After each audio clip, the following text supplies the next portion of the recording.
மிகப்பெரிய எதிர்பார்ப்பில் ரிலீஸ் ஆக காத்திருக்கக்கூடிய படம் தான் நம்ம தலைவரோட கூலி படம். இந்த ஒரு கூலி படத்துடைய டைட்டில் கார்டை பற்றின ஒரு சூப்பரான அப்டேட் நமக்கு வந்து கிடச்சிருக்கு. நம்ம லோகேஷ் அதே மாதிரி அனிருத் ரெண்டு பேருமே சேர்ந்து டைட்டில் கார்டில் ஒரு தரமான ஃபேன் பாய் சம்பவத்தை வந்து செஞ்சு வச்சுட்டாங்க. நம்ம தலைவரோட டைட்டில் கார்டு அப்படின்னு எடுத்துக்கிட்டிங்கன்னா பாஷா அண்ணாமலை காலத்திலேருந்தே ஒரே டைட்டில் கார்டு தான் போட்டுக்கிட்டே வருவாங்க.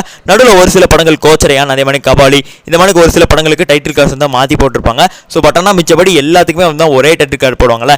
இந்த வாட்டி நம்ம லோகேஷும் டைட்டில் கார்டை மாற்றலாம் அந்த மாதிரி வந்து பிளான் பண்ணியிருக்காராம். ஸோ பிளான் பண்ணவங்க லோகேஷ் அனிருத்து சேர்ந்து டைட்டில் கார்டை செஞ்சு முடிச்சிட்டாங்க அந்த மாதிரி வந்து சொல்கிறாங்க.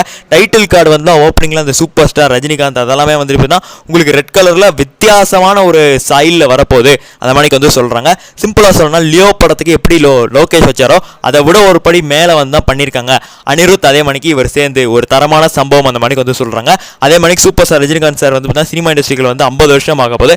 ஸோ அதையும் அதுதான் எப்படி சொல்கிறது மிகைப்படுத்தி காட்டுற மணிக்கு அந்த டைட்டில் கார்டில் இருக்க போதுங்கிறாங்க.